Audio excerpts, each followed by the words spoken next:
Hello, everyone. My name's Bill Keach. I teach in the English department here at Brown. I'm a member of the International Socialist Organization, and I'm really pleased to be able to introduce Richard Wolff tonight. Richard Wolff is a professor of economics emeritus at the University of Massachusetts, Amherst, and is currently a visiting professor at the New School in New York. And his work, especially his recent work on the current economic crisis, which you'll be hearing about tonight, I think is extremely important. On my way to the meeting tonight, I walked past the newsstand in the train station, and my eye was caught by the latest issue of Newsweek magazine. I don't know if you can see it. The cover story is "How Great Powers Fall. Steep debt, slow growth, and high spending kills empires, and America could be next." The author of this piece is Niall Ferguson, who's a professor of history at Harvard and loves capitalism and loves empires. And I think it's safe to say that the analysis of the current situation that you're going to hear tonight will differ substantially from the one that Niall Ferguson offers in this Newsweek piece, or in most of his recent work. And I look forward to it very much. Richard Wolff is the author of and co-author of a number of books. He's collaborated with Stephen Resnick on books such as Class Struggle and the Home Front, Bringing It All Back Home, and he's a founding editor of the journal Rethinking Marxism. His new book is called Capitalism Hits the Fan, The Global Economic Meltdown, and What to Do About It. And obviously this new book provides the context and the background. I'm going to turn the microphone over to Andres now, who will talk more specifically about Richard Wolff's talk for tonight. I'd like to thank the college lecture series at Rhode Island College, because they made it possible financially and logistically for Richard Wolff to be here.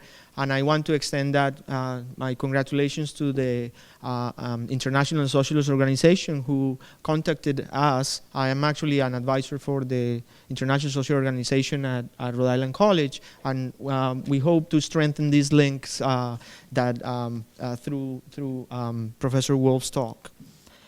We are living in times of crisis, a crisis that has caused and will cause unprecedented and social unrest. It is greatly impacting our personal, social, and academic lives. This crisis is deep, structural, and very complex, but we should prevail. I shouldn't go into more detail about Dr. Wolff's credentials, as you already mentioned, but I wanted to just mention the video that was put together by the Media Education Foundation. Just by going to www.capitalismhitsthefan.com, you can actually get it there for $20 for home use. But Rhode Island College already has one institutional copy, which is much more expensive. But I'm sure you guys can, if we could afford it, you could also.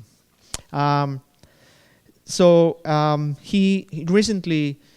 He's been involved in many other endeavors. Specifically, he participated as a consultant recently in Michael Moore's film Capitalism: A Love Story.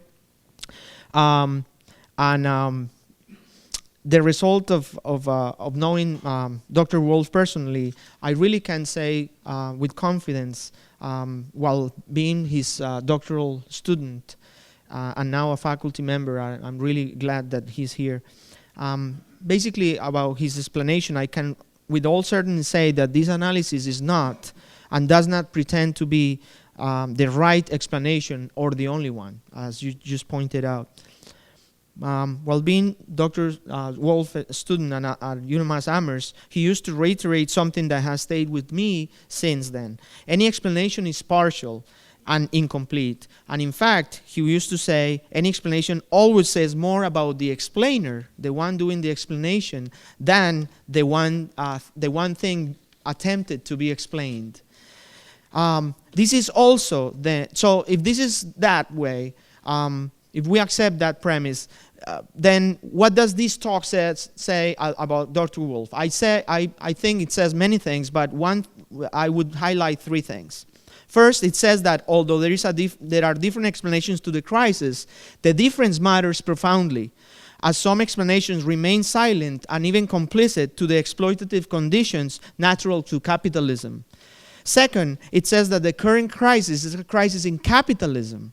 It is not a financial crisis. Third, it gives testament to the great teacher Dr. Wolfe is, a careful and engaging speaker, one that is able to talk about very complex issues directly and in plain words, free of unnecessary jargon, but with rare brilliance and wit. Proof of this is the metaphorical and yet straightforward title of this talk, Capitalism Hits the Fan. Certainly, any person with common sense may want to stay as far away from that fan and the smelling surroundings. However, it is too late now. We all, by this time, in less or more quantity, have experienced a piece of it. Sorry. In bringing Dr. Wolff to our campus, the idea is to spark intellectual curiosity through critical dialogue to continue and advance an alternative to the outdated, esoteric, and complicit exploitative nature of explanations, talking about market fluctuations and/or invisible hands. Dr. Wolff's explanation is not only different, but it offers us, it hopes to make a difference. His teachings left an imprint in myself. I am very honored to bring him to you. He has been by far my best teacher, and now we bring it to you in a joint collaboration between Rhode Island College and Brown, and here with you, Rhode Island. Dr. Richard Wolff.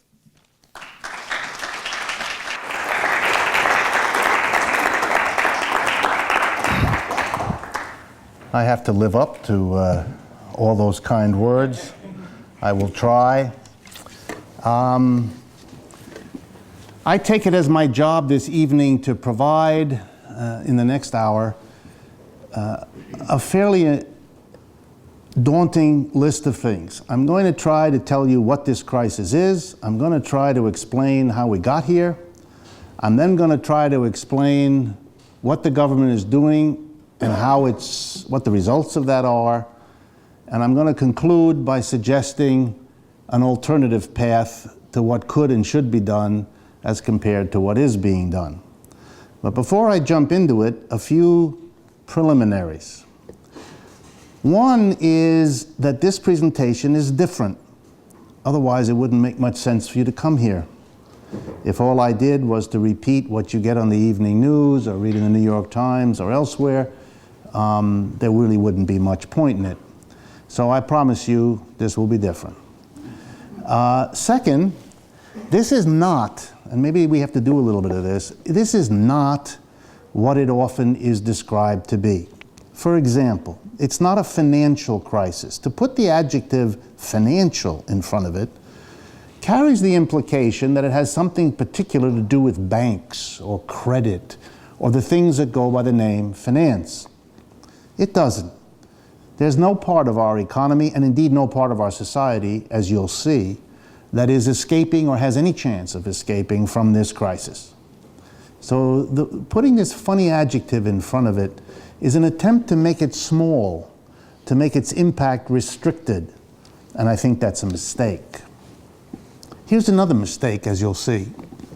This is not a crisis produced by, shaped by, controlled by Wall Street, as opposed to, say, Main Street.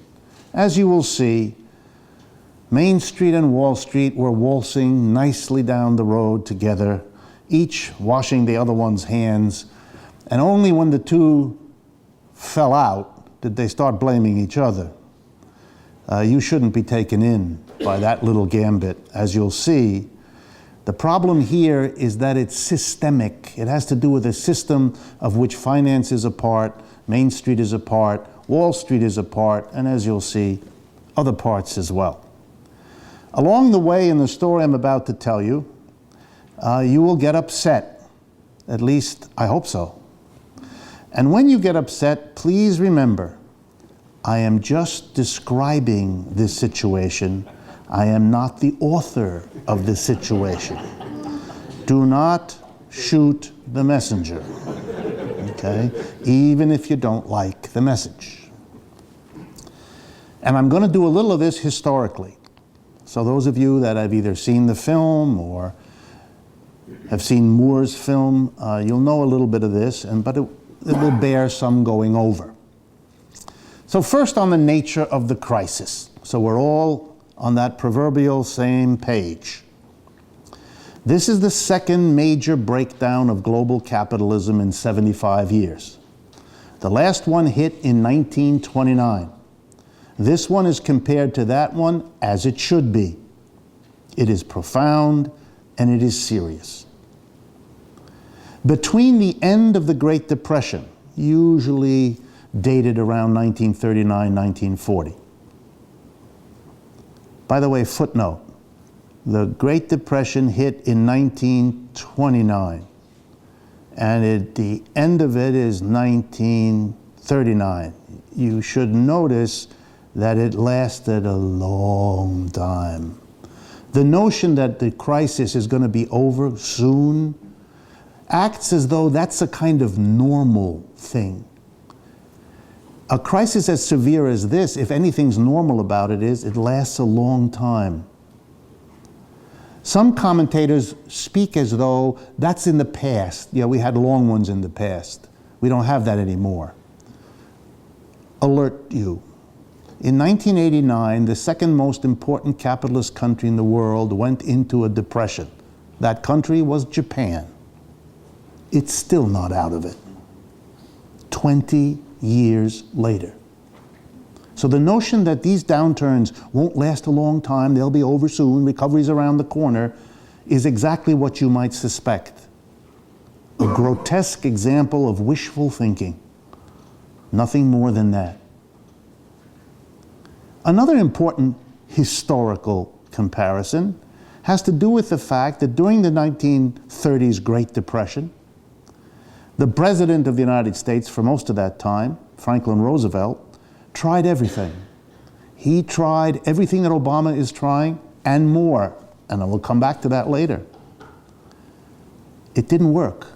For 10 years, we could not get out of the Depression, any more than the Japanese have been able to get out of theirs. What finally got the United States out of a depression was not any of the economic policies intended to do that. What finally put Americans back to work, what finally got the unemployment rate down to what it was before 1929 was not an economic policy. It was World War II and the entrance of the United States into it. As a nation, we took half the unemployed people and put them in uniform, and the other half went to work building the uniform. And if you look at American history, you'll know that in 1946, when the war was over, the greatest crisis of the world that affected the American Congress that they debated out morning, noon, and night was what in the world to do to prevent the United States from sliding back into the depression that the war and the war alone had gotten us out of. So the notion that the government knows what to do and how to do it and has the answer, there's no reason to believe that. There's actually historical reason to be dubious.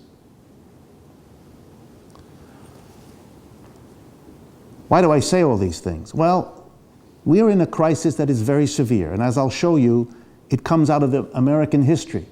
Not just American history the last few years, but American history for our entire nation's development, which is a reason to believe it's not going to go away anytime soon. It's going to be long and it's going to be deep. And to believe otherwise is wishful thinking. I share the wish, but my analysis can't sustain that wish very far. How bad is the crisis today? Well, let's see. It officially was said to start in December of 2007. The National Bureau of Economic Affairs, which charts these things, declared that's when it began. The unemployment in the United States at that time was 7 million people. The Bureau of Labor Statistics, U.S. Department of Labor, that's the number, 7 million. What is the unemployed number today, right now, end of November 2009? 15.5 million people. Unemployment has risen every single month since the beginning of this great downturn. Everything that the Bush administration did in 2008 and everything that the Obama administration has done in 2009 could not stop the increase of unemployment. By that measure, the government's actions to date are a failure. Today, the number of legal actions begun every month in a courtroom, legal actions called evictions because they are foreclosing on the homes that people can no longer maintain their payments on, are currently running at 350,000 per month. New filings of lenders against homeowners who haven't been able to sustain their payments. That's the highest monthly rate since this downturn began. By the measure of unemployed people and by the measure of foreclosed homes, this crisis is bad and getting worse. The Bureau of Labor Statistics keeps a number of records. It actually measures unemployment in a variety of ways. For me, the most telling measure is what they call U-6, the sixth of their many measures of unemployment. Here's what that counts. First, the number of people looking for work who can't find it. That's the 15.5 million I mentioned to you a few moments ago. But they add two other categories. The second category are called discouraged workers. It's an interesting term. These are people who've been looking for work for several months, have been unable to find it, and are no longer looking. People who have quit the job market and gone back to school. Women who've quit the job market and gone back to being homemakers and wives and mothers and so on. Old people who have given up trying to work and resume their retirement and so on. The third group added to it are people who have a part-time job but don't want one. They want a full-time job, but they can't find one. If you put together the unemployed, the discouraged, and the involuntarily part-time, according to the Bureau of Labor Statistics, 18% of Americans fall into one of those three categories. That's more than 1 out of 6 people. If you put together that 1 out of 6 people are in that bad situation in terms of their job, and another, God knows how many, are either in the process of losing their homes, have already lost their homes, or are in serious risk of losing their homes, the following sentence is true. 1 out of 3 Americans is in one or another of those categories. No family is unconnected in this country to a person in that situation. Now, much is done in our culture to make people feel as though if they have one of these problems, it's their unique fault. There's something wrong with them. They are uniquely in trouble, whereas your average person doesn't have these problems. It's very important that you understand that that's not the case. Everybody is affected by this. And the last measure, and there could be many, but I don't have the time, the last measure of this crisis is what it is doing to the 50 states of the United States, including your state here. But the bellwether in this country is California. California eats it first, smokes it first, tries it first, and then the rest of us figure out later that that was fun to do. In this case, California leads again, but the story isn't so happy. Every state in the union now faces the following bizarre circumstance. As people lose their homes, as people lose their jobs, as people suffer cuts in their income, they contribute less in the way of taxes. You get less income, you pay less income tax. You buy fewer things, you pay less sales tax, etc. If the value of your house goes down, your property tax falls, and so on. So the states are losing money. This crisis is constricting the income for every one of the 50 states. But by the same token, as people become unemployed, lose their homes, they turn to the government to get more services. Every one of our states has people demanding more, while the tax being given to the government to provide more is being reduced. And California is taking the appropriate action. As a political leader, Mr. Terminator is unwilling to tax anybody. It's too politically unpopular. Well, if you don't tax and people demand more and less taxes are coming in, the result is to lay off people. 5,000 teachers are scheduled for layoff in California.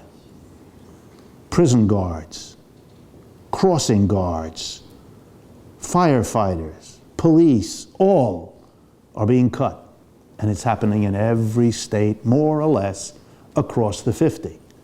Notice, in response to the growing unemployment in the private sector, the way our system is worked up, it provokes the public sector to lay off people too, who will then buy fewer things, which means less taxes paid, so you'll have to lay off. The way our system works, it takes this problem and magnifies it, which maybe ought to raise a question about the system. I hope I've given you enough for you to understand this is a very severe crisis. If you lay off 5,000 teachers, you're impacting the education of young people now, and the impact of that on our society will last for years to come. The same is true of all the other cutbacks. So we're dealing with a very profound crisis, comparable, as almost everyone admits, to the Great Depression. Not as bad yet, but who knows? How did we get into this? What does it mean? Here we need to do a little history. But I think you'll see when I'm done that it pays to do a little history. We begin with the good news, if you like. An absolutely remarkable thing about the United States that perhaps you've never thought about in this way. From shortly after our emergence as an independent country, shortly after our revolution, we start this date, 1820, and the only reason we start there is that the statistics, which aren't good for 1820, are absolutely ridiculous for any time before then. Okay, so we start with 1820. From 1820 to 1970, 150 years, long time. The following sentence is true. The average level of wages, real wages, what you actually got for an hour's worth of work, rose every decade for 150 years. There's probably no capitalist country in the world that can boast a record like that. It's absolutely stunning and unusual. Even in the Great Depression, real wages went up because even though people's money wages went down, prices fell even more. So you ended up being able to buy more even though you had fewer dollars in your pocket at the end because the prices fell. A real wage simply is a measure of how many goods and services you can actually buy. It adjusts your money wage for the prices you have to pay. So for 150 years, Americans got higher wages. What did this mean? It meant that Americans began to believe, and you know that how deeply that is in our political language, that we lived in a really blessed place. God, if you believe in that, really must like us. Something magical was true about America. You came here, you worked hard, and amazing, you got more. You could imagine to live in your own home. You could even dream at one point of sending your children to college, to have a car all your own, to wear nice clothes. It was amazing. Every family thought that it would live better than the generation before, and the next generation better still. Parents got into the habit of offering their children to provide them with the education and the support that would make them have a better life. And the irony here in the United States, and the marvel, was it was true. Millions of people, the ancestors of most of us in this room, if we're Americans, came to the United States hoping to cash in on this operation, willing to work hard, expecting that their life here would reward them with a higher standard of living than they would have gotten if they'd stayed where they came from, and mostly they were right. And it becomes part of the American culture and the American imagination. This is the place where if you work hard, you get more pay. Yeah, the work may not be pleasant, the work may be difficult, but the reward is at the mall. You'll earn more money and you'll buy more stuff. Try to imagine with me what it would mean to a population that for 150 years internalizes that image, that hope, that expectation, if it were suddenly to stop being true. And I ask you to imagine that because that's what happened. In the 1970s, the rising real wage of the United States came to an end, and it has never resumed. The real wage of the American worker today, the average amount of goods and services you can buy with an hour of your labor, is no greater today than it was in 1978. You may be working harder, you may be working longer, you may be working more efficiently because you're working with a computer and all these other things, and indeed you are. You're delivering many more goods and services per hour of your work to your employer. He's very happy about it, but he doesn't pay you one iota more. This is an astonishing change, a sea change, a dramatic alteration in one's circumstance. It's all the more powerful in our country because it's unspoken. Because in the 1970s or 80s or 90s or to this day, nobody talks about this. No one confronts it. No one asks, why did this happen? What do we do about it? Instead, as good Americans, we pretend it isn't there. We imagine that if it's going on, well, it's just about me and my job and my circumstance rather than a social process. And we imagine that if it's not a social problem, it's just my particular problem, then I can solve it. And how am I going to solve it? How did the American working class solve the problem? Two things they did, starting in the 1970s and right up until this crisis. And those two things are part of why this crisis happens, which is why I'm going to tell you about them now. The first thing Americans did is conclude, okay, I'm not getting any more wages per hour. I know what, I'll do more hours. Smart move. And not only me, the adult male in the household, but my wife. She's going to go out. She may have been at home, she may have been a housewife, no more of that. She has to go out because we have to sustain the family standard of living rising. And the old people have to come out of retirement and take at least a part-time job, and the teenager ought to do something on Saturdays at least, don't you think? Here's a statistic to think about. The average number of hours worked per year by an American right now, average, is 20% more than the average number of hours worked by a Swedish, French, German, or Italian worker. Think about it. For every 5 hours you work, they only work, for every 6 hours you work, they only work 5 or something like that. Some of you go to Europe and you enjoy lovely dinners with wine in an alfresco setting in some Italian town. And you say to yourself when the dinner is over, these people know how to live. And you imagine that it's a matter of their culture. They just love grapes. It hasn't got much to do with culture. What they have is time. They don't work like we do. They have time for long dinners. We are the country that invented fast food. And now you know why. It's a necessity. We don't have time to sit down. We need, between jobs, to run by one of those takeout windows and yell something at a disconsolate teenager who yells something back and hands you something you shouldn't put in your body in any case.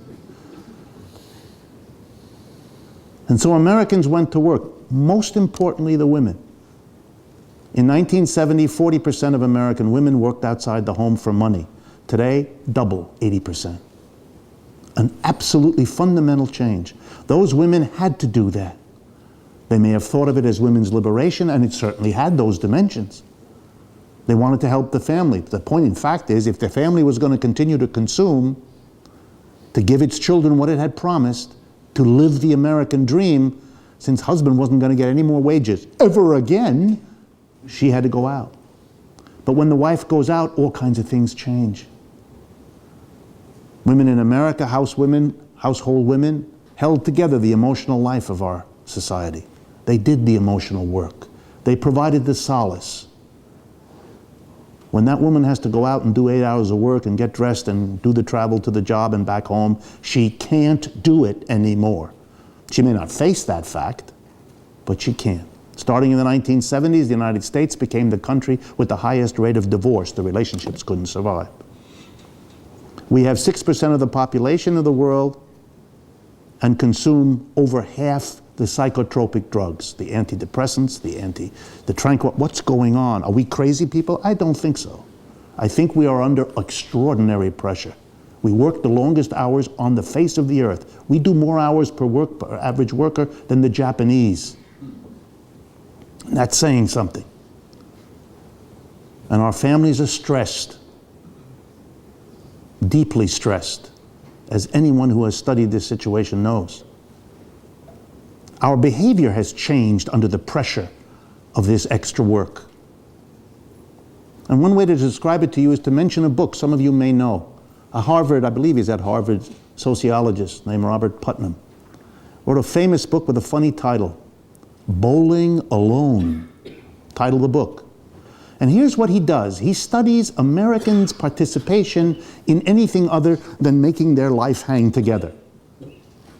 Bowling leagues used to absorb millions of Americans, no more. Trade unions used to be centers of collective life, no more. Community organizations used to get lots of people. PTAs did too, no more.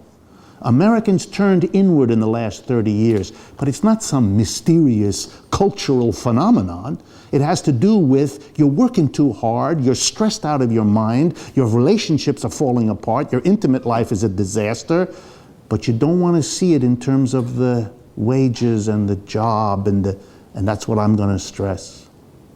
Anyway, did it at least work? Did American families enable themselves to buy more stuff in the way they had hoped to give their kids an education when they worked all the extra hours with extra members of the family doing it? And the answer is no.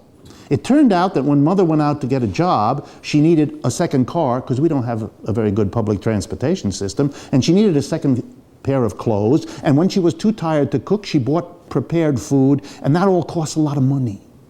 So the extra money she made was eaten up in an awful lot of extra expenses that were unavoidable given that she was going to go out and work. And so it didn't work. So the American people, ever resourceful, did something else which further traumatized them. To keep the consumption going, to deliver the American dream to their children, they went on a borrowing binge, the likes of which no working class in the history of the world ever undertook before.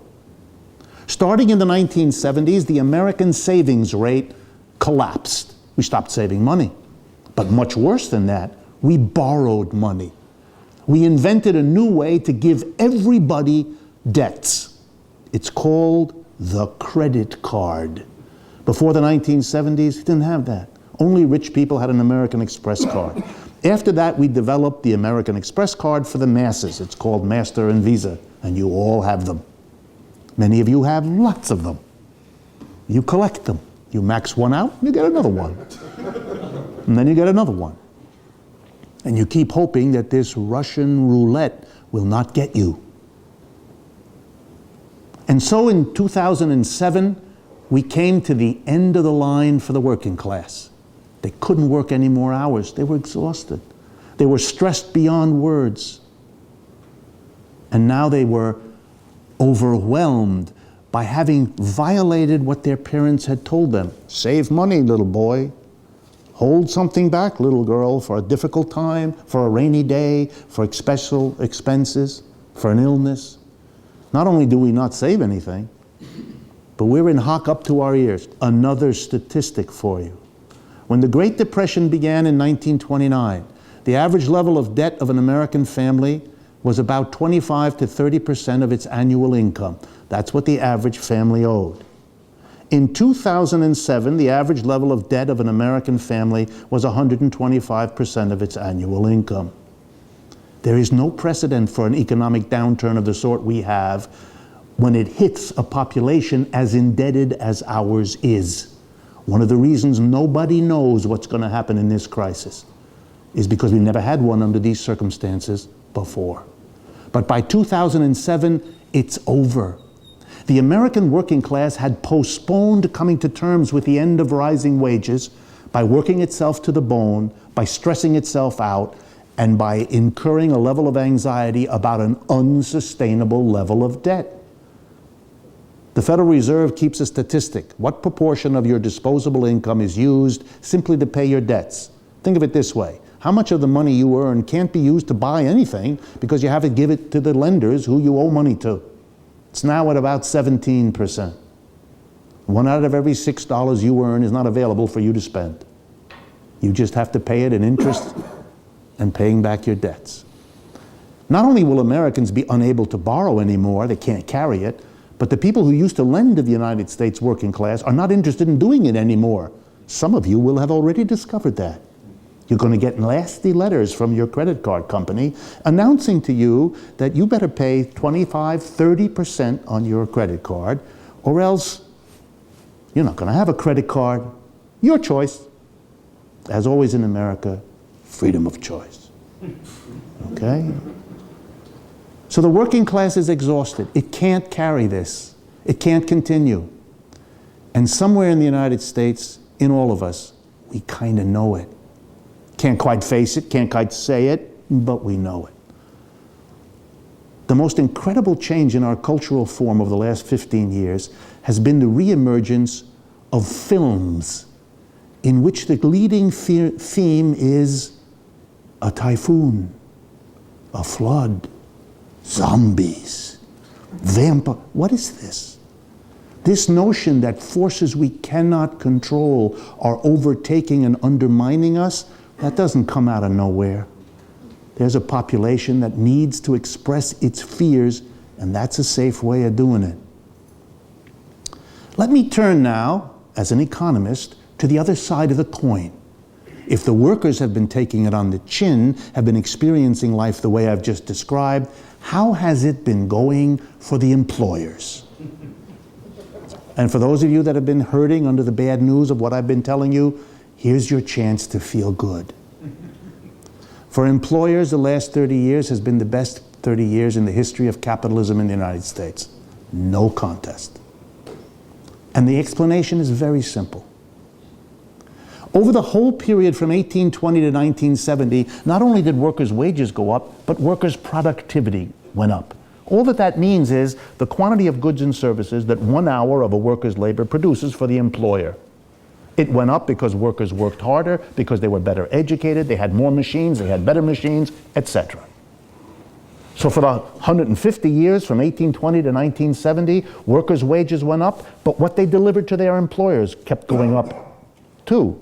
In a sense, it was good for everybody. The employer got more and more, and you know how capitalism works. You come at 9, you work, you go home at 5, you leave behind whatever it is you produced, because you can't take that home. If you do, the police will come. So you have to leave that there. You go home, the employer gets it, he sells it, and he keeps the money.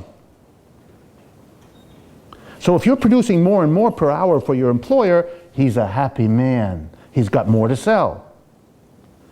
And over the 150 years from 1820 to 1970, he got more and more from the workers, but he also gave the workers more and more.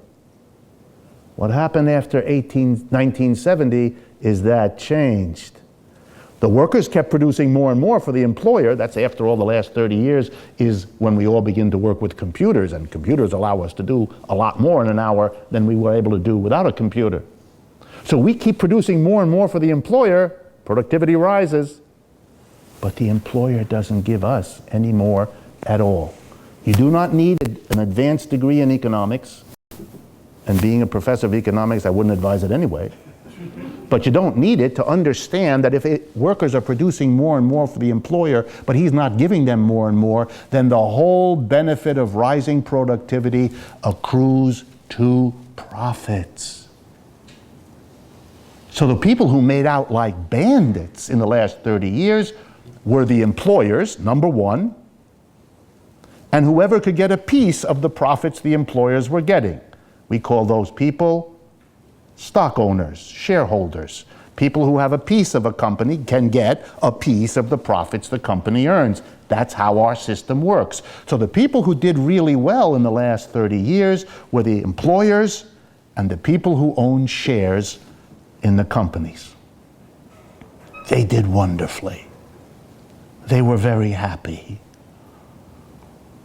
In 1970, the United States, among all industrial advanced countries, had the most equal distribution of wealth and income. The gap between rich and poor was smaller in the United States than it was in France or Italy or Switzerland or the other countries, or Japan. Today, we are the most unequal. Why? Because the rich took off in the last 30 years. Every statistic I know, and this is agreed to by economists left, right, and center, the distribution of income and wealth in the United States has become much more unequal. It's been a wonderful time to be involved in the stock market. From 1982 to the year 2000, the stock market had a run unparalleled in its history for that many years. Extraordinary. Nothing better illustrates how the society worked than to ask the question, why did the wages stop rising in the 1970s? Given everything I've told you, look how much hangs on that. Why did that happen? There are four basic reasons. The first one was a very important technical change. I referred to it already, the computer. The computer meant that we needed a lot fewer people to do a lot of jobs. Think with me for a minute of a supermarket. It used to be that you had to have an army of people called inventory checkers. They were the people who kept track of how many boxes of Rice Krispies, how many rolls of toilet paper were being sold, and so they would know when to order more to restock the shelves. You don't do that anymore. We don't need those people. Every time you buy a roll of toilet paper, somebody runs it by a little scanning machine that registers on a computer, oh, another toilet paper gone.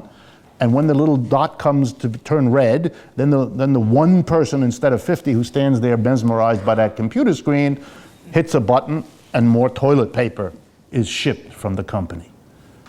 So the computer meant, and this is the important thing, much less demand for workers. The second thing that also reduced the demand for workers, the need for workers, was the decision by American corporations not only to substitute computers for workers, but the corporations also decided to move production out of the United States, big time. Workers in other parts of the world were cheaper. Modern telecommunications made it possible to coordinate with your managers all over the world as quickly as it used to be to walk down the hall and talk to your manager at the end of the corridor. And so America moved production out of the United States, massively. A little statistic again, because economists are expected to throw statistics. I don't want to do too much, but a little, just so you remember that I am an economist. 60% of the goods coming into the United States from China are produced by subsidiaries of American corporations. There's a great temptation in this country to talk about the Chinese. Yes, it's Chinese workers who make them, but 60% of what comes in here is produced by American subsidiaries, American companies that are employing Chinese workers in China because they're a hell of a lot cheaper than American workers here. But if you move jobs out of the country and if you replace workers with machines, you need a lot fewer workers. And that really got going in the 1970s. But that wasn't even all of it. Not only were there fewer jobs, but there were more Americans looking for jobs. Two groups in particular. One I've already mentioned, women. Massive numbers of women moving into the job market. They wanted to be equal with men. They wanted to have jobs outside the home. They wanted to realize their potential in all the ways that jobs outside the home can do, and many other reasons. But there were many women, millions of them, looking for work. And we also discovered that as the world becomes more unequal, the gap between rich and more and more poor people from more and more poor countries think about moving here, as people have for most of the history of the country. So we had women and immigrants flooding in to look for work, just as there were fewer jobs because of technology and export of our jobs. No surprise at all that employers took advantage of this situation. Didn't have to raise wages anymore. With these extra people looking for the work, they would have to take the jobs whether you pay them a rising wage or not. And the proof of the pudding is that's what happened. They didn't pay any more wages, and Americans were as desperate for work as they had ever been. The quintessential story comes to this apex. I've been telling you how Americans went on a borrowing binge. Have any of you wondered, where did the money come to lend all those Americans all that money? Who's the lender? What's the source of the money? And if you understand what I'm about to tell you, you'll understand in a nutshell the remarkable quality of our society over the last 30 years.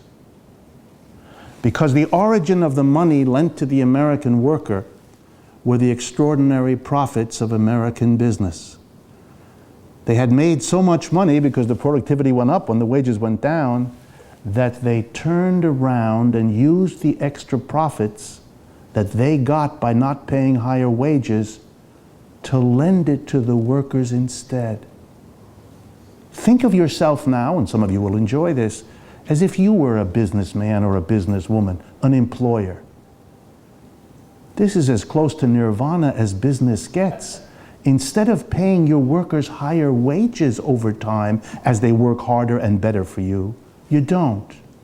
Instead of paying them more, which is what we did from 1820 to 1970, instead of that, we give them a loan, which they have to give back to us with interest. If I had a portable record machine now, I'd play the national anthem. This is stunning. The only thing more stunning than what is going on is the fact that many of your faces betray that you didn't understand this. And nothing I'm saying is difficult. Nothing I'm saying is complicated. Nothing I'm saying is not described in 1,000 statistical series produced by the United States government every day. And I'll leave it to you to wonder why you never heard this before. What does that tell you about the society in which you live? What happened to the business community when it was making all this money? It got really excited. It got excited, and it should have gotten excited. This was like a windfall. This was like a dream, a fantasy of business come true. So what did the business community do when they were able to get more and more productivity, more and more from each worker per hour, but they didn't have to pay them anymore? And all that money was coming in. Well, the first thing our business leaders did was to say, you know what this is about? You know why we're making all this money? Because we are really good entrepreneurs. We are spectacular managers. And what do you do for a really stunning entrepreneur and a really profitable manager? Well, you ought to pay him. Starting in the 1970s, the salaries and the bonuses that the boards of directors gave themselves went crazy. I know some of you have gotten upset in recent months as you've heard about companies that are collapsed who are paying their executives tens and 20s and 30s millions of dollars of bonuses. I understand that you're upset. You're just 30 years late. They didn't want to understand, and maybe that's why you didn't know, that the reason their profits went up was because they stopped raising wages. They preferred the explanation, we are managerial geniuses. We should be paid 20, 40, 60, 80 million dollars a year. So they took a lot of the profit and they gave it, surprise, surprise, to themselves. At this point, I'd play the national anthem again.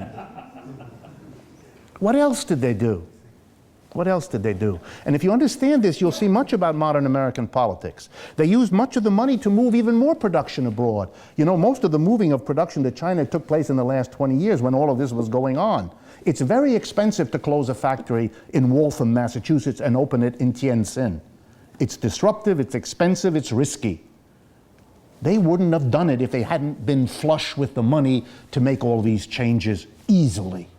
So they used the money to move the jobs abroad, thereby deepening the whole problem. Here's a third thing they did.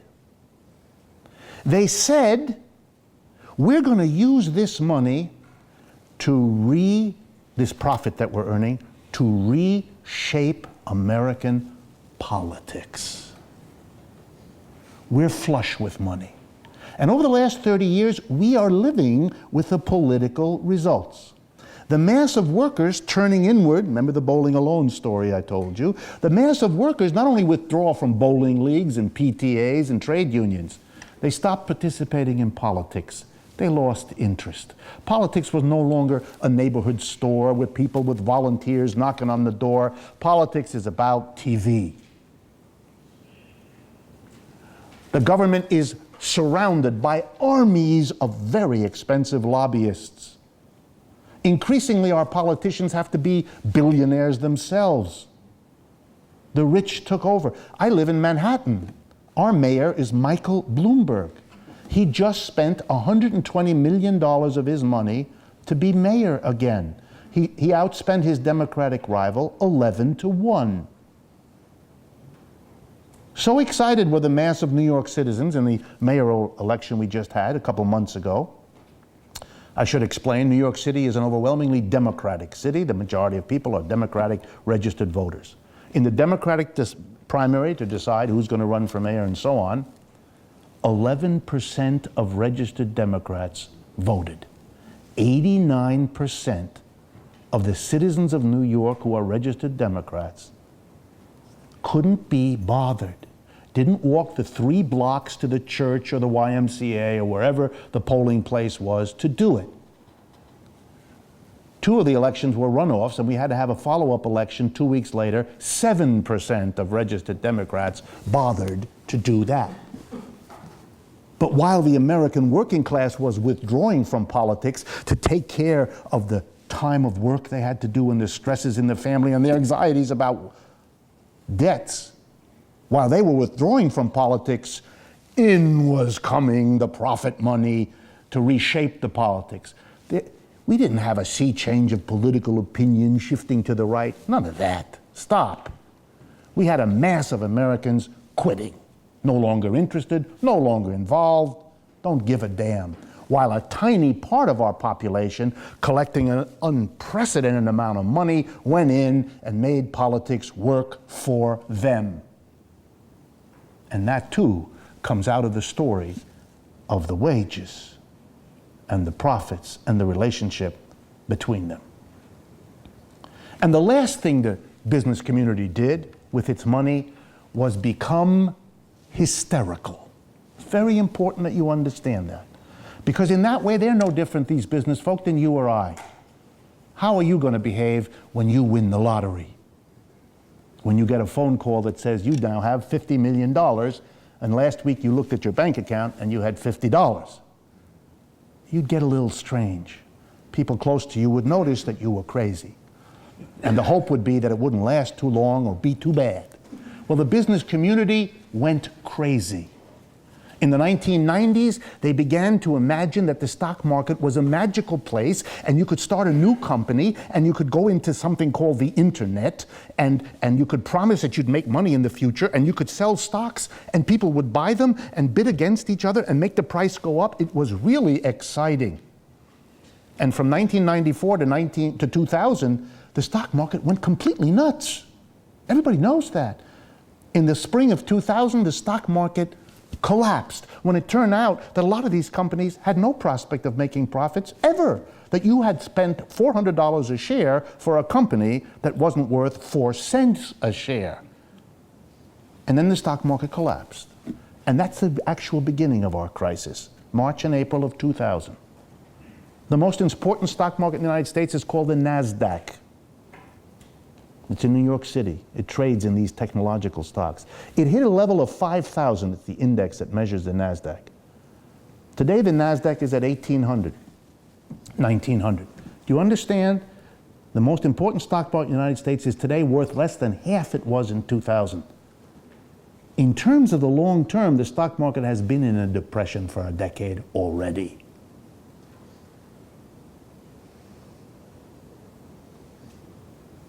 But they didn't stop. So much euphoria, so much money, that when the stock market wasn't an interesting place to play, the hysteria moved to the second place. Housing, building. Suddenly people got completely nuts, threw huge amounts of money to build condos and co-ops and new buildings, and a second house, and a house with a lawn, and a house with a lake. And here's an example of how crazy it got that you read about in the newspaper last week.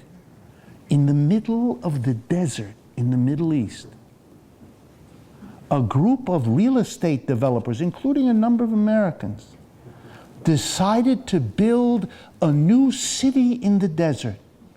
They built new lakes, new roadways, mammoth buildings. The place is called Dubai. And on Wednesday evening of last week, the leader of Dubai, Sheikh something, I don't remember the details of the name, announced to the world that the, ready, $60 billion that had been borrowed to build this fantastic real estate development, that they couldn't make the payments, they couldn't pay the interest, they couldn't pay back the principal. And so the glittering city in the desert sits there, losing billions and billions. That happened everywhere. All over New York City, where I live, there are half-completed condos, half-completed buildings. They're not, no one works on them day after day after day. There's no point in completing these places because they can't sell them. They can't rent them. They can't do anything with them. We went crazy in our real estate. And now we come to 2007, and what have we got? Well, we've got the results of having postponed for 30 years, coming to terms with what happened to change America. The end of rising wages as a payment for people's rising productivity. The workers are exhausted, they can't work more, they can't borrow more, they can't keep up consumption. And the businesses were so extravagant, producing all over the world, building things that couldn't possibly survive. And not just the real estate, others too. We just saw last year that our biggest automobile company is bankrupt. There is no more General Motors. Not only did people get crazy with the investment, but they invented all kinds of new financial instruments. I don't have the time to go into it, but if you'd like, I can do that in the questioning. But I'll give you two examples. A new kind of stock was invented. This was very exciting. When was it invented? The 1970s. It's called an asset-backed security. This is a marvelous thing. You can now buy a share of stock starting in the 1970s that isn't a share of a company that makes anything. Instead, when you buy the share, you get a piece of a group of mortgages. So the Smith family that's making its monthly mortgage payment and the Brown family, they're put together in a little pot. And you, by buying a share of this stock, you get a piece of all those mortgages. You actually get a portion of the monthly payment made by, say, 5,000 families. The same kind of security was made with car loans. So you buy a share of something, and that something gives you a piece of everybody's monthly payment for their car. Student loans were handled this way. Commercial loans were handled this way. This is a whole new instrument, was invented, and billions were issued, and people all over the world bought these shares. But people all over the world aren't stupid, and they worried. They worried, how can I be sure that if I buy this, that the people whose mortgage payments are what this thing is worth will keep up those payments? What happens if they can't make the monthly payment? What happens then? And the American financial industry rose to the challenge. Here's what they did. They said, we're going to issue this new security, this ABS, asset-backed security is what it's called. We're going to issue it and attach to it, staple to it, an insurance policy. And the insurance policy is going to say, if for any reason anybody who owes money on their mortgage or their car loan or anything stops paying, so the security you have can't pay you the way it is, here's an insurance company that'll make good. Just like if you bang up your car against a tree, the insurance company will fix your fender. The biggest insurance company in the world led the way with American ingenuity. It's called the AIG Corporation, stands for American International Group. They wrote, you ready? Ready? Trillions of dollars of insurance policies guaranteeing these. So then what happened in America in 2007 when the perfectly predictable happened? Suddenly, exhausted American families, indebted beyond what they could do, began to default. They couldn't make the monthly payment on the house. They couldn't make the monthly payment on the car. They couldn't make the monthly payment on their student loans, whatever. Well, at first there was great trembling, but then people said, no, no, no, we're okay. We'll go to the insurance company and we'll say, see, they're not paying, you have to pay. That was a great moment. That took place in October of 2008. A whole bunch of New York banks arrived at the headquarters of AIG and said, make good on the insurance policy. And the leader of AIG turned to them with a big smile and said, I don't have the money, have a nice day. And at that moment, the American government suddenly was staring into the abyss, because across America, thousands of city, state, and local governments, thousands of pension funds had invested their money buying these securities, counting on those insurance policies. All across America, the administrators of pension funds were getting ready. I worked on some of these, getting ready to write letters to pensioners, old folks, saying to them, we are sorry to inform you that because these asset-backed securities that we bought are now not worth very much, and the insurance policy that goes with them cannot be paid off by the company that wrote the policy, we're going to have to reduce your monthly pension from $2,482 to $37.12. At that point, the American government understood that this was not a little crisis, this was not a temporary crisis, that, to coin a phrase, something had hit the fan. And the government had to step in. And the government did. First thing, the government took over the AIG company. It's now 80% owned by the United States government. So, since most of you are American citizens, I want to congratulate you. You now own the largest insurance company in the world. The second thing the Federal Reserve did, starting under Bush, and all of this continues under Obama, not much change, it's just a little bigger under Obama. Here's what the government did, the Federal Reserve and the Treasury together. First, they went into many, many banks and they said, we will buy these asset-backed securities that aren't worth very much from you, and we'll pay you a lot more than you would have gotten if you had to sell it in the market. The second thing the Federal Reserve and the Treasury did is go to the same big banks and say, we're not only going to buy some of them, but we're going to lend you money and we're going to allow you to use other ones that we don't buy as collateral for the loan we give you. And on top of that, we're going to buy a whole bunch of new shares in your company.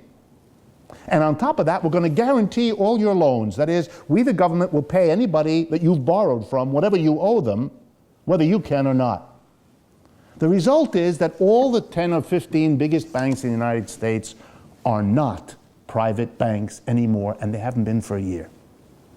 It is purely America's unwillingness to confront what's happening that has us call this the Bank of America, or Citibank, or Wells Fargo. No, no, no, no, no. Without the government support, without the government money, without the government guarantee, they would be just as powerful an influence on our economy as the General Motors Corporation. Namely, none. There is no private banking sector at the top in the United States, and there hasn't been. We just can't face it. There is no private insurance company in the financial sector. The government is insuring. By the way, what did the government do? It not only took over AIG, but the government guaranteed every one of the outstanding insurance policies. AIG doesn't have the money, but the government does. That's the major thing our government has done. Rushed in and guaranteed everything that the private sector messed up. Bankers are supposed to know how to evaluate risk. They didn't. Bankers are supposed to know how to insure against risk. They didn't. And the government is coming in. And the government is guaranteeing everything. And as if that weren't enough, the government also is spending a lot of money buying things. That's the stimulus program that Obama passed for about $800 billion. And that's what the government is doing. Rescuing banks, rescuing insurance companies, guaranteeing all the debts, and spending a lot of money. Now let's go through that as we work towards a conclusion.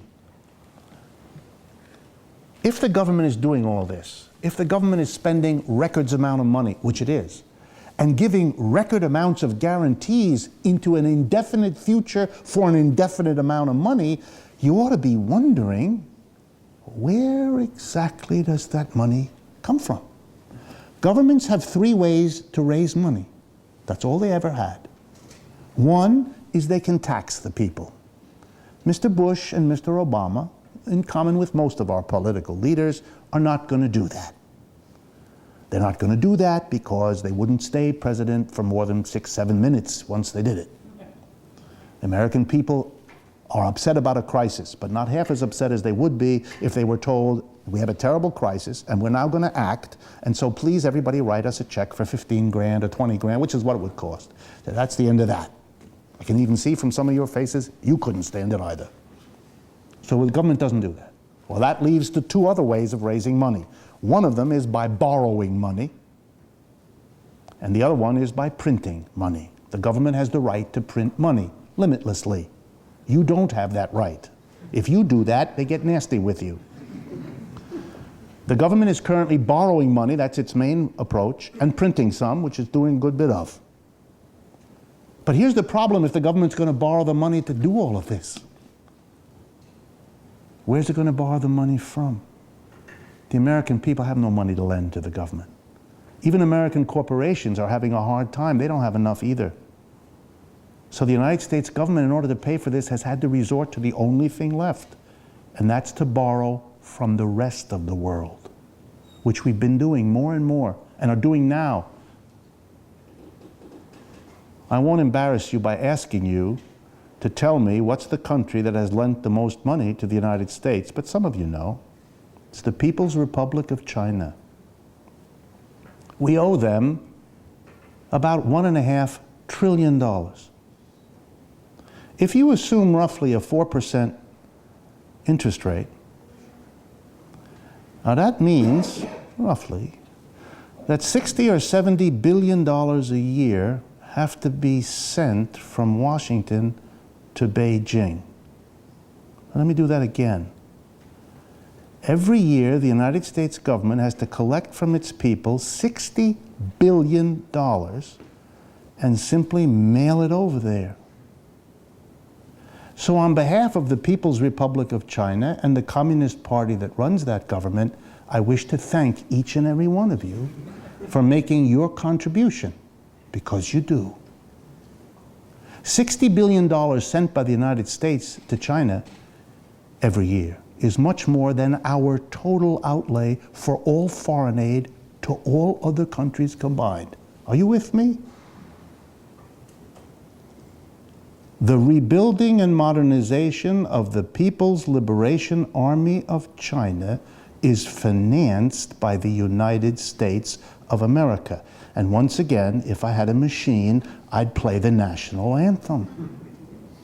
If that sounds to you bizarre, strange, that's one index that we're in a very bad place. We're doing things that you really don't want to think about, which is probably why you haven't heard about them, because they're difficult to come to terms with.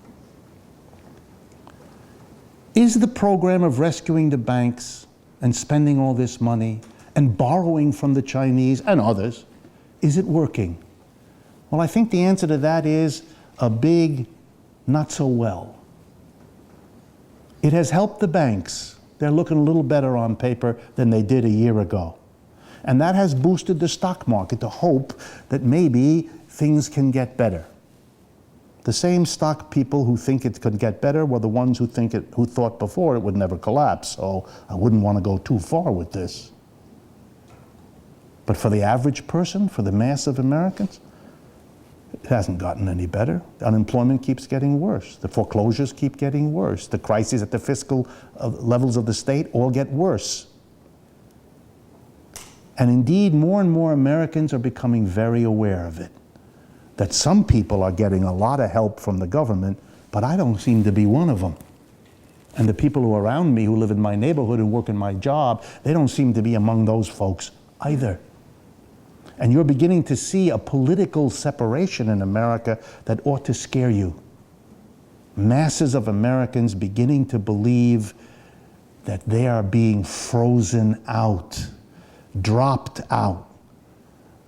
Some of you noticed that in the debate over the national health, we saw large numbers of people saying things that were a little bit strange, carrying a sign saying, "We don't want the government to mess with our Medicare," and being told by a clever reporter, Medicare is a government program, as if they were foolish. They weren't foolish, they were furious.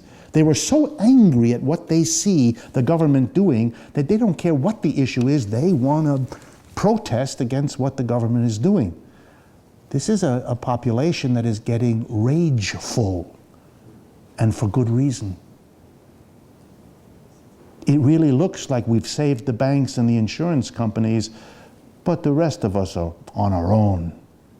Catch as catch can. Try to make it through. So I don't think it's working. And I think that the president knows it. But he's afraid to do more because the political support for it isn't there. At least I'd like to give him the benefit of that doubt. I did vote for him. But think on this as a conclusion. In the depths of the Depression, when things got really bad and the American people got very angry, and do remember in the 1930s, the American anger, the mass of people's poverty and unemployment, made them do something they haven't done now, at least not yet.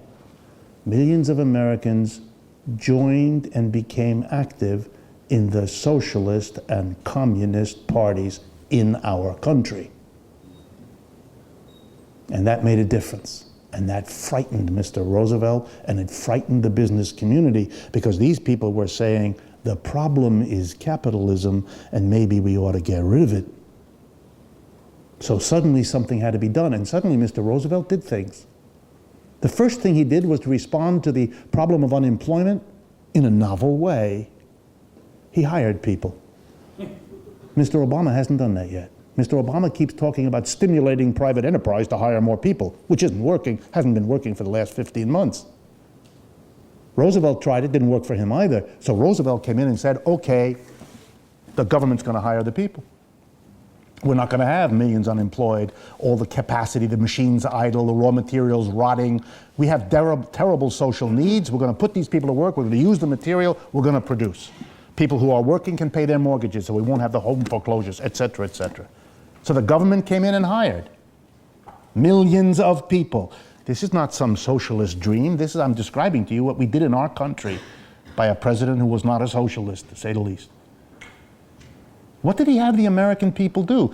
Many Americans I speak to don't know. It's interesting we don't. Let me tell you two things. One was called the Civilian Conservation Corps, a very interesting group of people who were hired for what we would nowadays call environmental work. To rebuild dikes, to redirect rivers, to rebuild foundations in areas that were undercut by water and so on.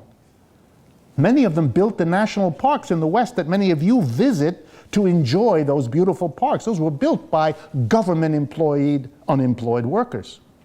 And the second big program that was really fascinating was called the WPA.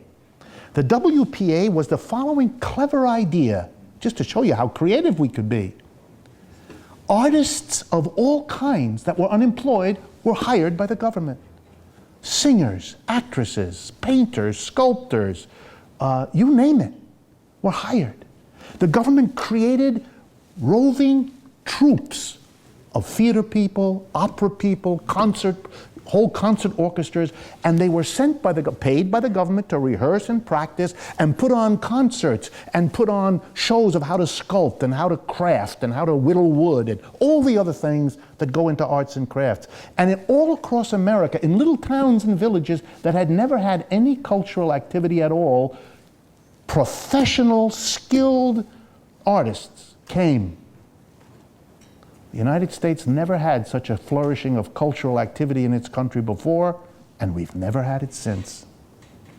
Millions of people went to work. Think of it, what an interesting idea. Today it's not even discussed.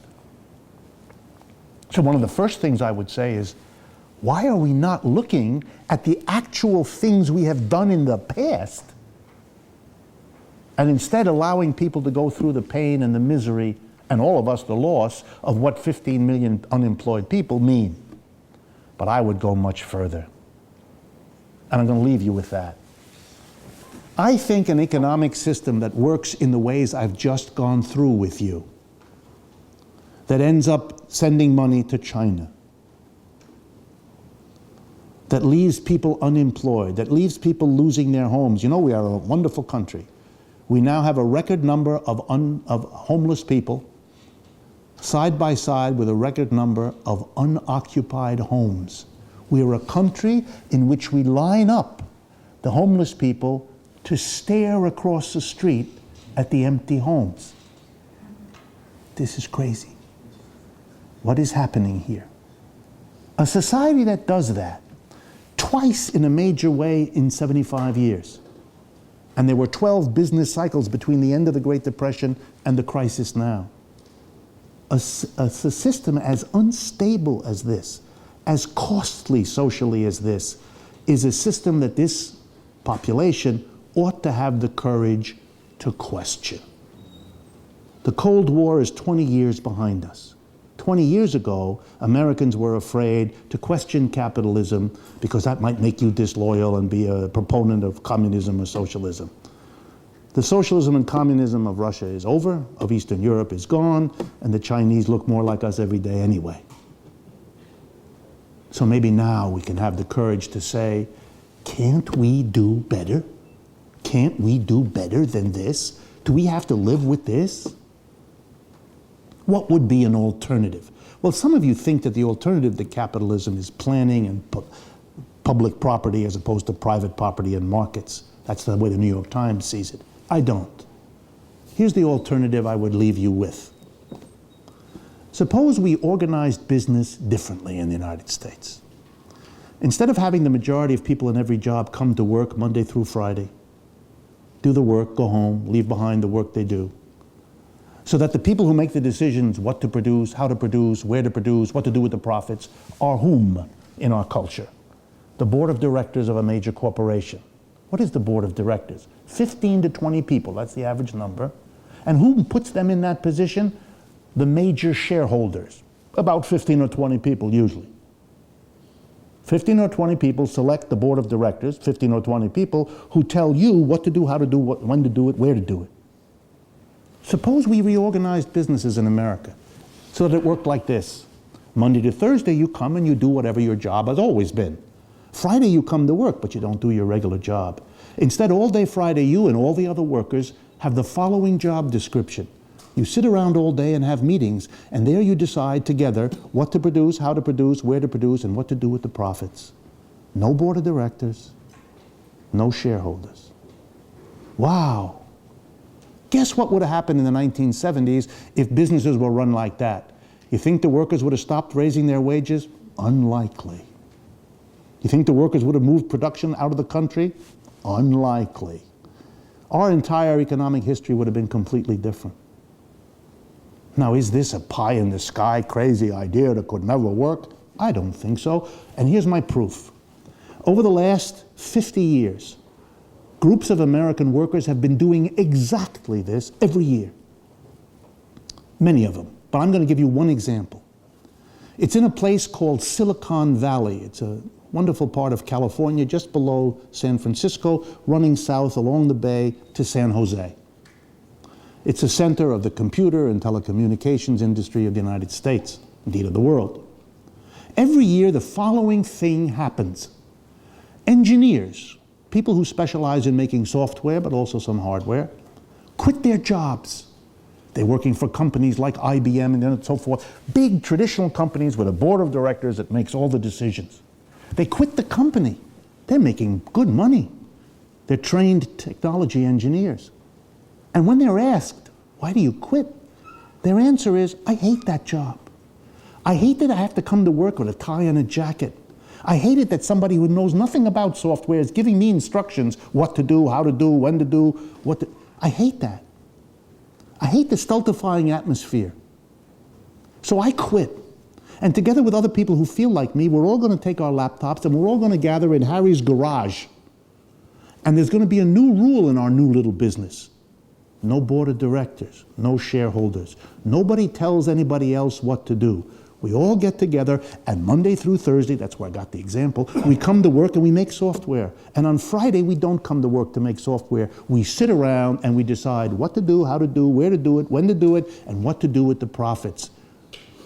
And when you ask these people, why do you do this? They say two things. I'm a much happier person working in that situation, and I'm much more productive. Now I ask myself, what are they telling me? And I actually went with students and interviewed them. I learned fascinating things. Most of these people are Republicans.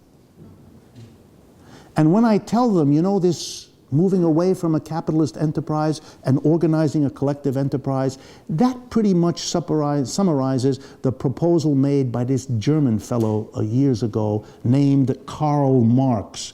They look at me as if I had just urinated on their shoes. They're really disappointed. They're very unhappy. They don't want to know what I just said. And they've been very happy all their lives since they never read a word of Karl Marx and said, we're not troubled by any of this. And I said, tell me why you like this job. They said, because I feel really good about my work and my fellows. I don't have to wear those clothes. I can bring a Frisbee. I wear a Hawaiian shirt. And over lunch, I smoke a joint. And I like this better. And I don't want to go back to that other kind of job. And here's the thing you might want to think about. Many of the greatest breakthroughs in computer technology were made by exactly these kinds of firms. So that the boast you will hear that the great breakthroughs in technology are the product of the capitalist system in the United States is a mistake. It's actually the product of communal enterprises. And if we weren't so scared of the word, I wouldn't use the adjective communal. I'd use the slightly different adjective drawn from the same root, communist. Because it's what it is. Do you know who else organizes production in this manner? Many religious orders. Many of you buy jams made by monks. And if you look at how they organize the work, no shareholders, no board of directors. Monday to Thursday, the good nuns plant the strawberries and cultivate the fields. And on Friday, they get together and decide how to produce, what to produce, where to produce, and what to do with the money. And if you tried to tell them that they were communists, they'd really get upset. But you know, social systems don't come into being because people are aware of it. Capitalism wasn't set up by people who said, we want to set up capitalism. The word capitalism came much later than the activity that brought it into being. There are Americans who are voting with their feet against the system that got us to this. The stunning thing for me, and that I hope will be at least engaging for you, is the system we have that allows, in the core of the production arrangements of our society, for there to be a fundamental animosity. The businessmen don't want to pay higher wages if they don't have to, because they're better off if they don't. The workers want to get more for their wages, because they're better off if they can. They are at each other. And periodically, this conflict, nestled in the core of our production system, makes us go nutty as a society and damages us. It's long past due that we face up to it and ask, if all of this happened because of decisions made by employers and employees over the organization of business and the paying of wages and the earning of profits, maybe we ought to organize business differently. Another way to say it. Americans like democracy. They like the idea that in the neighborhood where you live, in the town where you reside, you shouldn't have people telling you how to live, where to live, when to live. You should have the ability to vote for people, to vote them out of office if you're displeased with them. In other words, the people who are living with the results of the decisions of our community leaders should have power over them. I like that idea. I suppose most of you do. So here's a question. If that's a good idea in the community, how come it isn't a good idea at the workplace? How come? Why do we permit the workplace to be a place where you come, you do what you're told, how you're told, when you're told, where you're told, and when you're done, you go home and you leave behind what you've done, and your say over what's done with that is zero. You accept that. Why? If it isn't working well, if it produces 2 collapses in 75 years and 16 business downturns in between, and if it has half the qualities we've just gone through, what is your loyalty to that system? Wouldn't it be better to say that we ought to try democracy at the workplace? And if that doesn't work, here's the last one. Americans like freedom of choice. Here's a thought. Let's give the next generation of Americans a new freedom of choice. On the one hand, we'll have enterprises that are organized in the collective, in the traditional way. Board of directors, shareholders, you come, you do what you're told, you go home. On the other hand, a collectively operated enterprise. Let the people choose. Let Americans have a real choice. Let's see how you feel and how you work in the one, and let's compare it with how you work in the other. But in order for Americans to have freedom of choice, you'd have to have those enterprises in existence. Here's another freedom of choice. Maybe you'd like to choose between a shirt produced by a conventional manufacturer and a shirt produced by a collective of workers. You know the way you now choose between regular coffee and fair-traded coffee? Well, maybe you'd like to choose between coffee produced by a capitalist enterprise and coffee produced by a cooperative or a commune of workers. Maybe they're better coffee. We'll never know. And how would this be done? Easy. The government would subsidize such enterprises. You know, our government already subsidizes certain enterprises. We have something in America called the Small Business Administration. It takes government money and helps little businesses to even the playing field between them and the big ones. We give money to minority-owned businesses to give them a leg up. Well, here's a thought. How about government help for communally organized businesses? Businesses organized by workers. Here's a thought. We could go to the 15 million unemployed Americans and say, here's a government program.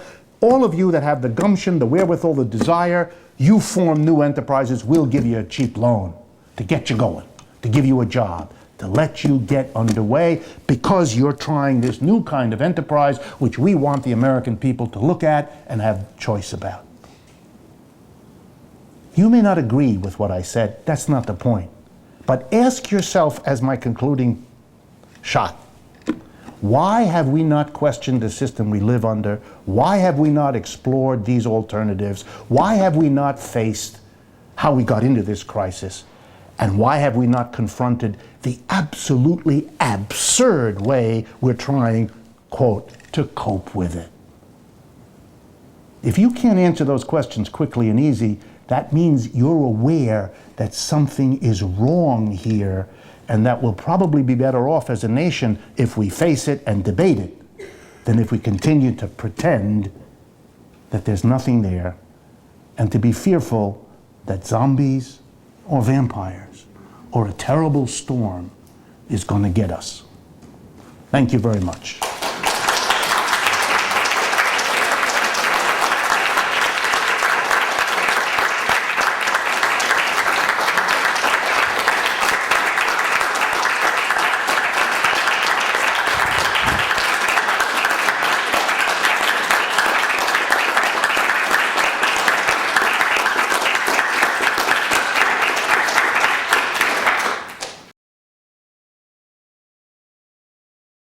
The second question is the billion-dollar question.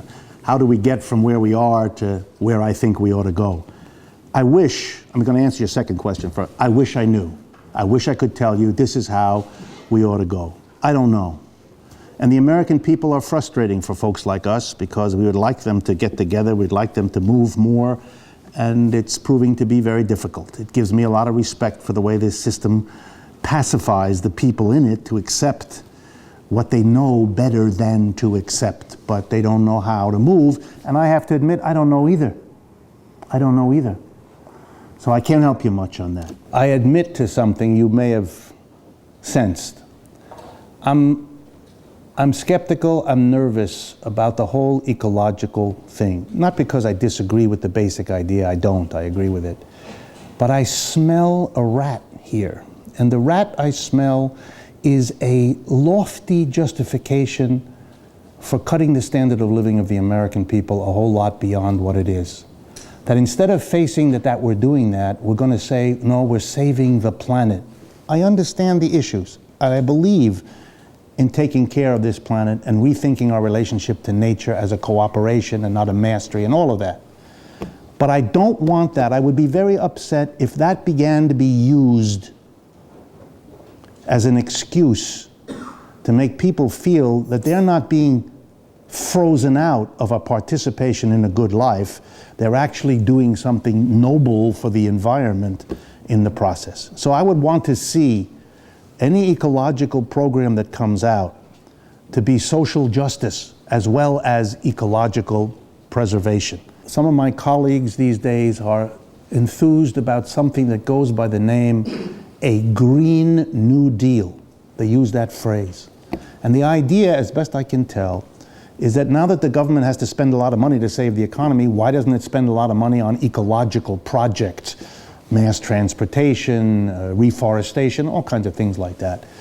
And again, I'm in favor of reforestation, and all of that. But a New Deal is to do again what Roosevelt did. That's where the phrase New Deal comes from. It's a government program that doesn't challenge the basics of capitalism. It leaves in place the decision-making boards of directors and the shareholders. And you know, if you leave those folks in place, they will undo whatever you can achieve. The history of the last 50 years is the undoing of most of the New Deal. Because you left in place, you regulated them, but since they're in the position of getting all the profits of society into their hands, they used the profit to undo the regulations and limits you put on them. The first time, you know, shame on them for doing that. But if all we do is hit them with some more regulation, shame on us. We're the idiots. So when I listen to Mr. Bush and Mr. Obama talking about new regulations, I'm going, oh no, we've been there. We've done that. Not again. And I think the American people will not struggle for another set of regulations because they know that doesn't solve the problem. In the end, you got to deal with the people who use their wealth and use their power to maintain a system that isn't working for us. We should not be the slave of our economic system. The economic system should serve us, or we have to change, or we have to look elsewhere. And we have to stop being afraid of doing that. Good question. Part of the answer is I can tell you the history. In many of the California companies that got going in this consensus, collective, communal, whatever you want to call it, way, they had exactly your problem. They were successful. They made money. They made good products. And the demand for their products grew, and they needed to have more engineers, more software people developing the new software. And then a fight broke out in these companies. Do the new people we bring in, are they going to be equal with all of us, have the same status that all of us did, or are we going to create a difference between those of us who started the company and those who come later? Will those who come later be our employees or our partners? Some companies went one way in that decision and others went in a different way. Let me suppose that you might make your argument stronger. I'm not saying you believe this, but let's push it a minute. Suppose you said, and suppose folks believed, that beyond a certain size, it wasn't feasible. It just wasn't feasible to reach consensus, to have collective decision-making, and so on. Well, let's face that as a nation. Let's ask the question, because it goes to this gentleman's ecological concern. Maybe we would have to give up some of the benefits of bigness in order to keep for ourselves the benefits of equality and democracy. Let's at least talk about it. Let's see whether we value the one more than the other. Maybe we'd have to give up some of the stuff we produce because we don't have the enormous economies of scale, because we keep it small, because we believe that that's a better way to live. To go back to my example of Europe, when you ask French, part of my family's French, if you ask French people, why don't you want to consume more? They answer, well, we understand if we wanted to consume more, we'd have to work more. If we worked more, we wouldn't have much time for our relationships, for our families, for our artistic effort, for our relaxation. They've debated, they've thought that way. They've made a choice. We ought to be able to make that choice too. And they've established their choice in law. I mention this because every time I explain this to an American audience, I can see from your faces what it means and what you didn't know. So allow me one more time. The socialist and communist parties, together with a majority of the rest of the French people, voted years ago to have the following law passed, which no government, right, left, or center, has fundamentally been able to change or even tried. Here's the law. This is the law today in France. When you go to work as a young person, as well as for the rest of your life, your employer must give you 5 weeks of paid vacation. You understand that? Your faces give you away. You didn't know. And that's been true for how long? Well, looking around this room, your entire lifetimes, for most of you. That's a social decision that we're going to, the employers, gee, we'll pay you 5 weeks, you don't do anything, you're on the Riviera having sun and drinking wine, etc. Yes, that's what we do. That's what we do. That's a different society that's made this decision. And I think you're absolutely right to raise the question, let's make that, as it should be, a collective decision, if indeed we discover that it's unworkable to have this democratic, collective, if we're big, then let's let the people decide. You want to give that up to be big? Or you want to give up the bigness to hold on to this way of living? That ought to be a decision we make explicitly. We don't do that now. There's no mechanism. It's not even brought up. No, by the way, I say that only with qualification. I'm not so convinced that large groups can't figure out ways to do this. My guess is they can. About derivatives. Really all that derivatives mean is that new kind of financial instrument that I told you about that isn't a piece of paper that entitles you to participate in something that's productive, that makes a hamburger or makes a shirt or makes a software program or runs a concert.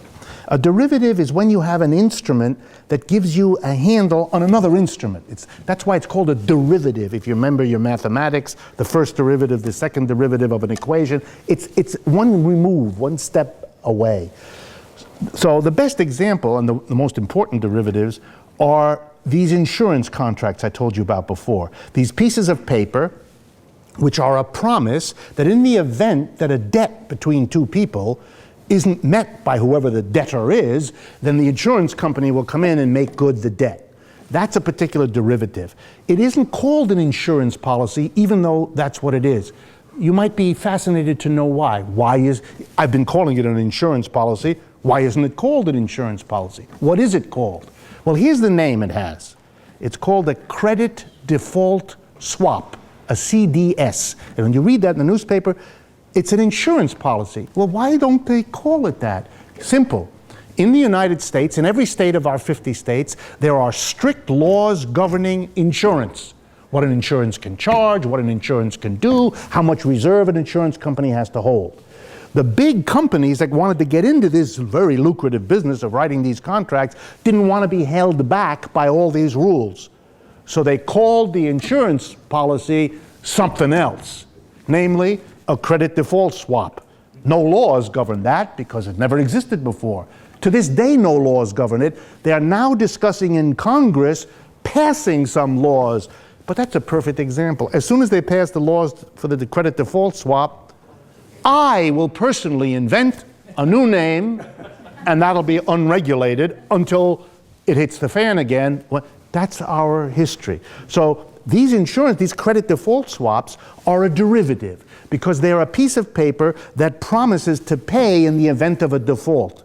And in case you are interested in this, they are negotiable. In other words, after the contract is written, and the contract says you will pay me $10 a month, and I promise to cover anybody who defaults on your debts, I have the right to sell that to another person who has the right to sell it to another person, and an immense market exists around the world in people who buy these insurance contracts from one another because they have different estimates of how risky the underlying debt really is. And so there's a market in that. And that's then a market in an instrument that depends on another instrument that depends on a final payment. So that's a derivative because it's several steps back from the actual transaction on which it depends. And none of this has anything to do with producing anything. It's not about production of goods and services. It's about financial speculation and risk arbitrage, it's called, in a financial market. And there was no regulation, so it went wild. I agree with everything with one qualification. I do a little bit of work consulting with companies from time to time because of my family and history and all the rest. It may strike you as funny, but there are a number of companies that are very interested in having consultants who are different from who give them different advice from what everybody else gives them. So the same executive, and I won't mention any names, but the same executive will give you a speech about how we all have to be loyal Americans and love capitalism, pays me good money knowing very well that I don't like capitalism because they want to know how I see it too. And you'd be very surprised if I told you some of them. Anyway, I have learned something from these meetings that I have with them, besides earning some money. I've learned something. And here's what I've learned. Most of these companies have made the following decision. There is a way out. They can find new customers that will grow in the years ahead so they can reorient their production to that market that they think is out there. And please think about this because it's going to shape all our lives. They have overwhelmingly concluded that the growth area is no longer and will not anytime soon once again be the United States. That the future for selling goods and services is outside the United States, in those places to which production has moved, which are the up-and-coming parts of the world, the emerging markets they're called, China, India, parts of the Middle East, and so on, where people are wealthy, where they are able to make money for whether they make oil or whatever it is that they have, that's what they ought to focus on. And one of the consequences of that is, if you don't expect much from the United States, you don't look at it anymore. You're not really troubled in the way you might once have been by the prospect that the standard of living and the purchasing power of the American masses is shrinking. What's going on is a redirection, a reorientation of production. American companies are going to be located globally to produce for a market that is global. And if in that situation, the United States begins to become less and less important as a market and less important as a site of production, that's not going to occasion these folks any more grief than discovering that Nigeria is an area that is shrinking out of the role of an important place, or Panama is, or Greece is, or anything else. You have to remember that nowadays, because of the New World economy, most of the large American corporations that you think of as American corporations aren't. A majority of their business and a majority of their profits comes from business outside the United States. The example I use, because I think it drives the point home, PepsiCo. The Pepsi-Cola company makes way more than half of its annual profits outside the United States. That's their growth area. Americans are not buying more Pepsi, they're buying less. And they understand that, and they're focused on something else. And their job is to go where the market is. And if the market is shrinking in the United States, they're out of here. They're out of here. And I think you have to understand that the United States, the greatest political problem we may have in the years ahead is how our working class copes, reacts, and understands to a long-term secular decline in the standard of living here, so that our working class lives at a standard rather more like that of most of the rest of the world, which we have not had to do, not imagined as necessary, but is, to me, what is most likely on the horizon, and it's going to cause political tensions. When you put that together with the gap between rich and poor, you have a recipe for enormous social conflict.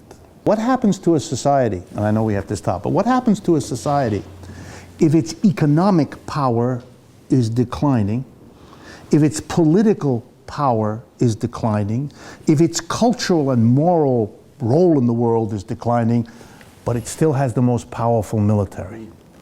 What will leaders be tempted to think about doing when they have only one card to play? It is a very, by the way, I know this may come to many of you as a scary thought, but if you pick up a reasonable French or German newspaper, there's a column on this question every week. What question is that? The question is, what happens to a colossus when it begins to go down politically, down culturally, down economically, but it has the most powerful military in the world?